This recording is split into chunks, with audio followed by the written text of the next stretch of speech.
Uma situação de normo/hipoglicemia. Mais uma vez, acho que você entendeu. Em uma situação hiperglicêmica, a glicose pela quantidade e não pela importância. Então, em uma situação hiperglicêmica, a glicose pode ser utilizada como fonte energética. Beleza? Contudo, você passa, teoricamente, a maior parte do tempo em normo/hipoglicemia. Normoglicêmico, né? A maior parte do tempo. E nesta situação normoglicêmica, você utiliza a gordura como fonte energética, principalmente. Fechou? Aí acontece o seguinte, você já entendeu, e aí eu vou representar aqui para você, mas agora você já tem entendido. Está lá o capilar sanguíneo, muito bonitinho. Está aqui a sua célula cardíaca. Ó, essa é a célula cardíaca. Tá bom? Existe neste capilar uma proteína, que é a lipase lipoproteica, ou existirá um transportador, vou colocar aqui, ó, porque gruda nas duas, né? Um transportador de ácido graxo. Então, vou até colocar diferente, senão você vai pensar que é triacilglicerol. Um ácido graxo T. Ácido graxo T, que é um transportador de ácido graxo. E aí, o que você está visualizando aqui são duas possibilidades. Primeira possibilidade, não escreveu. Primeira possibilidade, em lilás, lipoproteína. Segunda possibilidade, isso é uma enzima, uma proteína, e aqui é um ácido graxo. Beleza? Então, essa proteína ela se chama albumina. O que a gente vai visualizar? Aqui eu tenho que ter qual APO? C2. Então, a ApoC2 interage com LPL, que é a lipase lipoproteica, e aí você vai colocar aqui dentro o ácido graxo. Beleza? Ou o triacilglicerol que está presente na albumina, ele entra nas nossas células e o que você tem aqui agora é o ácido graxo. Aí tem algumas coisas que são importantes, beleza? Então você tem basicamente essas duas possibilidades. Primeira possibilidade, segunda possibilidade. Ou é lipoproteína ou é albumina. Show de bola? Deu certo? Deu certo.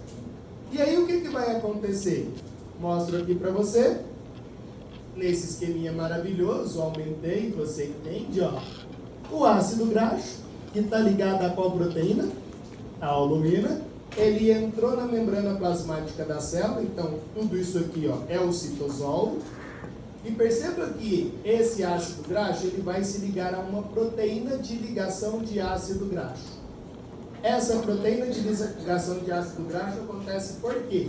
Porque o citosol da célula é líquido. E o ácido graxo é polar, é água. E o ácido graxo é apolar. Então, da mesma sorte que precisa de uma proteína, albumina, para ligar ele no plasma, existe também uma proteína para ligar esse ácido graxo no citoplasma. Tudo bem? E aí, essa proteína, junto com o ATP e a coenzima A, vai produzir o acil-CoA. Eu não sei se você lembra da aula de sexta-feira, que eu falei que a abreviação de ácido graxo era o quê? Acil. Então perceba, não confunda acil-CoA com acetil-CoA. Acetil-CoA está dentro da mitocôndria, o ciclo lá de Krebs. Acil-CoA é o ácido graxo inteiro. Beleza? E aqui existe uma questão importante, que é: eu peguei esse ácido graxo que está no meu citosol e vou colocar ele dentro da mitocôndria. Por quê? Porque a beta-oxidação, que é a quebra do ácido graxo, acontece dentro da mitocôndria. E aqui você tem que lembrar de uma coisa que é importante. Vem para cá que você entende isso. Ó, vou aumentar para você ficar feliz. Então, o que você está vendo? Ó, Essa primeira barreira é a membrana externa da mitocôndria. Essa segunda barreira é a membrana interna da mitocôndria. Então, aqui na matriz é a matriz mitocondrial. É como se fosse o citosol da mitocôndria. E esse citosol é o citosol da célula. Tudo bem até aqui? Aí o que acontece? E aí você que faz exercício físico vai lembrar de mim agora. Esse R, ó, ele representa o hidrocarboneto, que tem no mínimo 15 carbonos. Com mais esse aqui, dá um total de 16 carbonos. Tá? Então, esse aqui é o que você chama de acil, porque é a abreviação do ácido graxo, com a coenzima A. Então, esse é o acil-CoA. Esse acil-CoA interage com a carnitina. Bem, carnitina é uma molécula que você come ela para fazer atividade física. Se você gosta de ir para a academia, além do whey protein, provavelmente você toma L-carnitina. Você não quer ficar bombadão. Você toma L-carnitina. L-carnitina é isso aqui, ó, a carnitina. O que é essa molécula? A L-carnitina é um conjunto de 4 carbonos, sendo que o primeiro carbono é um ácido carboxílico, o último carbono está ligado com NH4+, e o terceiro carbono com uma hidroxila. Isso é a carnitina. Isso que você toma, se você toma, né? Lá para fazer na academia. E para que essa carnitina serve? Essa carnitina, ela serve para pegar o ácido graxo que está no citosol da célula e colocar esse ácido graxo dentro da mitocôndria. Então, olha que doido que é isso. Quando você come a carnitina, essa carnitina tem que ir para o seu sistema digestivo, tem que ir para dentro da sua corrente sanguínea. Da corrente sanguínea tem que entrar no interior das suas células. No interior das suas células tem que ligar na membrana da mitocôndria. E é lá que ela é utilizada, na membrana da mitocôndria, para fazer com que o ácido graxo que está no citosol entre para a matriz mitocondrial. Tudo bem até aqui? Entendeu o caminho que tem que ser feito? Então, essa carnitina, ó, ela interage com o acil e aí coloca, e essa outra proteína aqui que está em azul, a gente chama de carnitina aciltransferase, porque ela vai colocar tanto o ácido graxo quanto a carnitina para dentro lá da mitocôndria. Aí aqui dentro da mitocôndria, a carnitina volta para pegar outro ácido graxo. E o ácido graxo se junta a outra coenzima A e você tem o acil-CoA. Bonitinho aqui. Então o que a gente fez? A gente pegou o ácido graxo, que estava lá na lipoproteína ou na albumina, colocou ele dentro do citosol. Pegou esse ácido graxo, que estava com a coenzima A, ligou ele na carnitina, para colocar esse ácido graxo onde? Na matriz mitocondrial. Porque a respiração celular acontece na matriz mitocondrial quando a gente utiliza o ácido graxo como fonte energética. E aí você tira uma foto desse slide, que é o nosso último slide. Aqui nós temos as 4 fases da beta-oxidação.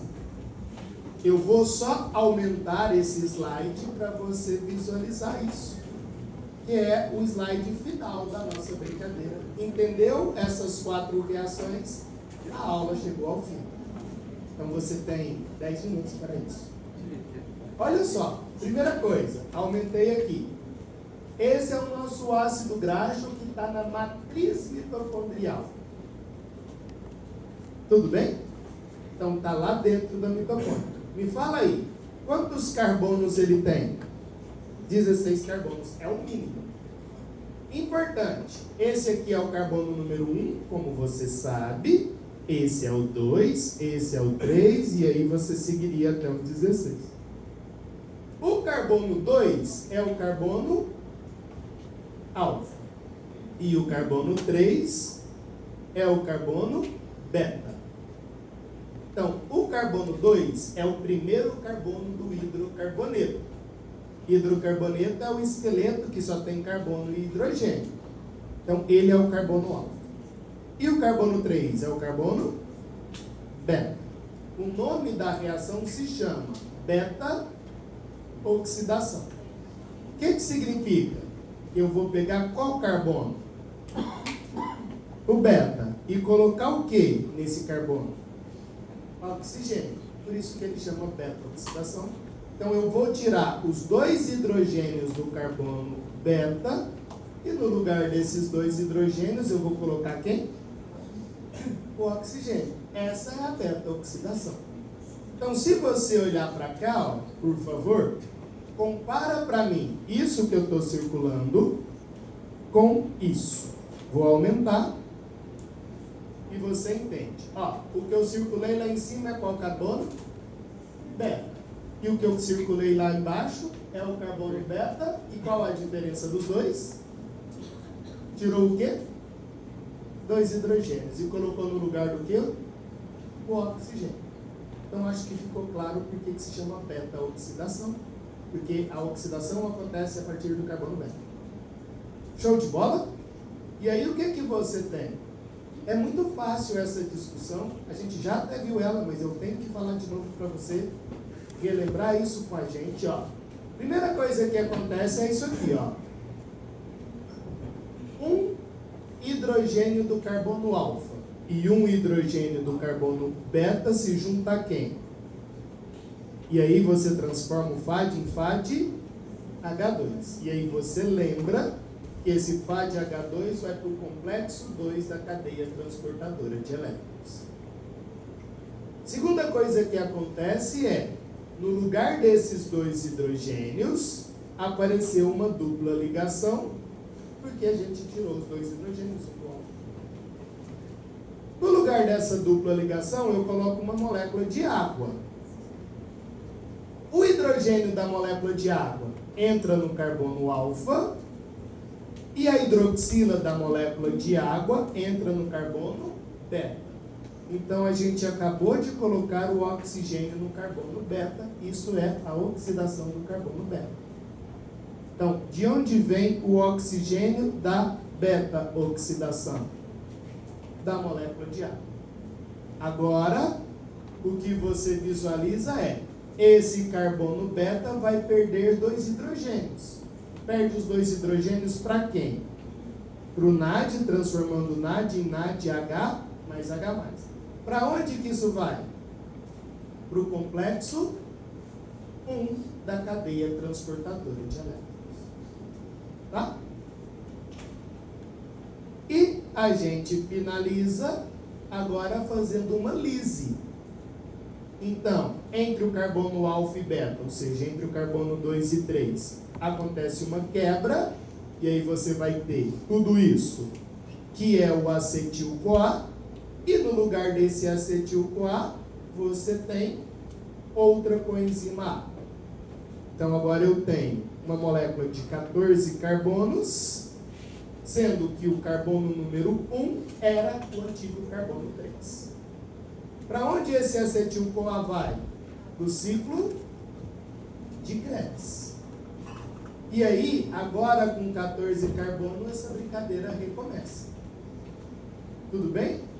O que é a brincadeira recomeçar? Agora eu teria 14 carbonos.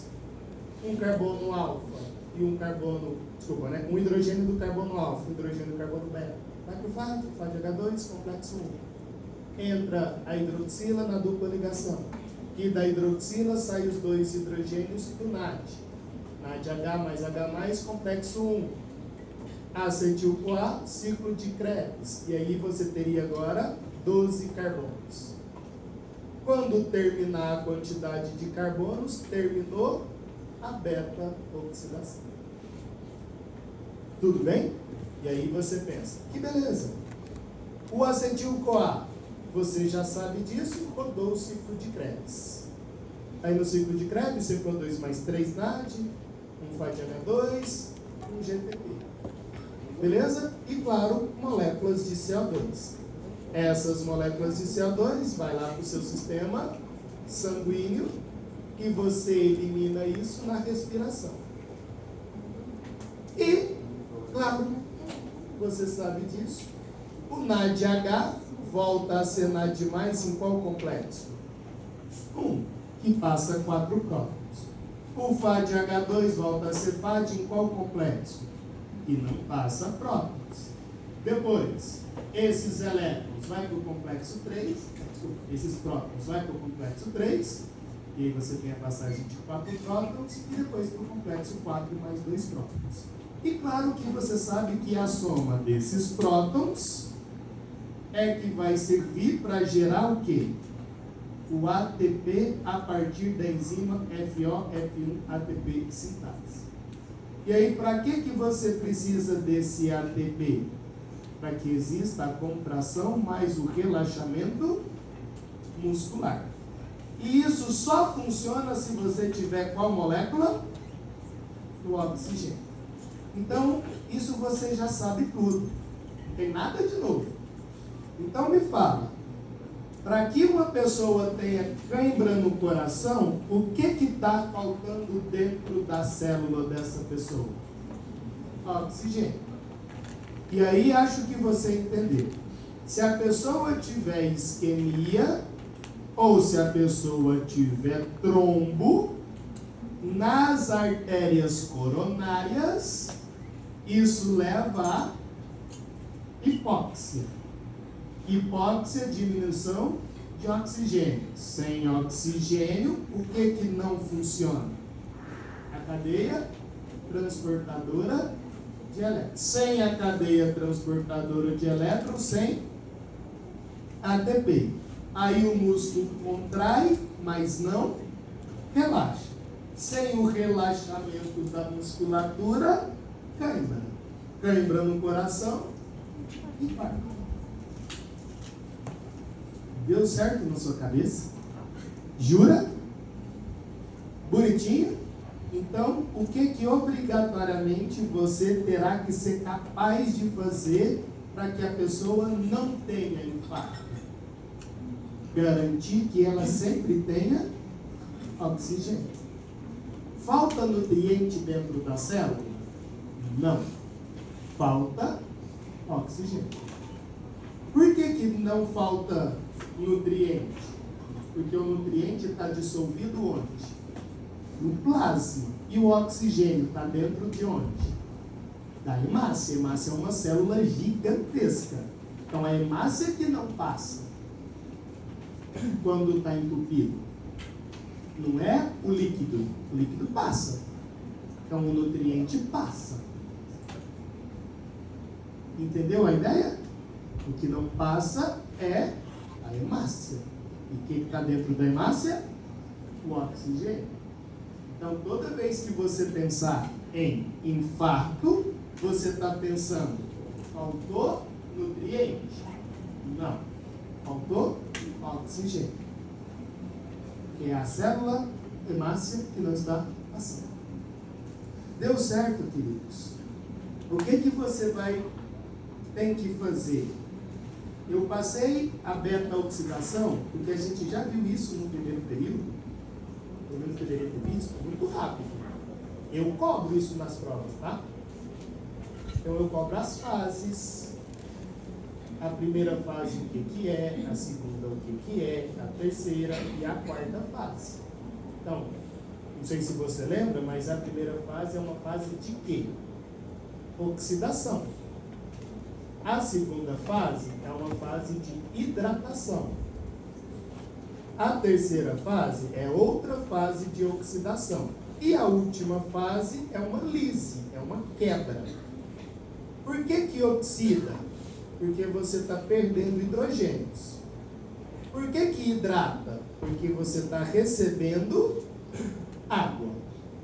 hidrata, e depois, desculpa, né? Depois da hidratação, oxida de novo, porque você está perdendo hidrogênio.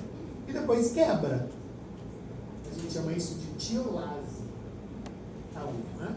Quebra, que é uma lise associada a uma substituição. Então, essas 4 fases, oxidação, hidratação, oxidação e lise, acontece onde? Dentro da mitocôndria. Bonito isso? Então, isso aconteceu dentro da mitocôndria. E aí depois você vai lembrar comigo.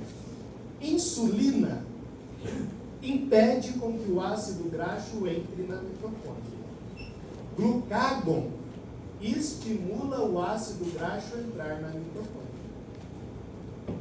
Beleza? Então, insulina tende a engordar a pessoa.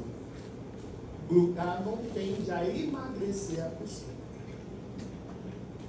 Então, você vai pegar pacientes que são diabéticos tipo 1, e eles então são insulinos dependentes, eles tomam insulina todo dia e eles têm uma tendência a engordar. Beleza? Eu acho que eu estou te dando a resposta para isso. Por que o paciente insulínico dependente engorda? Vários motivos. Dentre um deles, impede de colocar o ácido graxo dentro da mitocôndria. E aí não tem a beta-oxidação. Beleza? Bonito?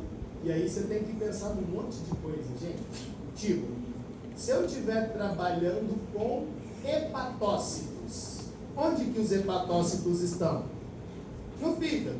Se o ácido graxo que foi produzido no fígado, VLDL, tá certo isso? Lembrou? Se o VLDL não sair para a corrente sanguínea, ou se o ácido graxo livre que está dentro lá da célula hepática não entrar na mitocôndria, o que a pessoa tem? Esteatose hepática. Gordura no fígado. Entendeu a brincadeira? Então, o fígado é que faz esse metabolismo inicial de pegar o quilomicro, transformar o quilomicro em VLDL, e que o VLDL seja colocado na corrente sanguínea. E quando você tem algum problema no transporte de VLDL para o sangue, do fígado para o sangue, ele fica na corrente, fica no hepatócito, esteatose. Ou se esse ácido graxo que está no hepatócito não entra na mitocôndria, esteatose. Não pode ter ácido graxo no citosol. Não pode. A única célula que tem ácido graxo no citosol é qual? Adipócito.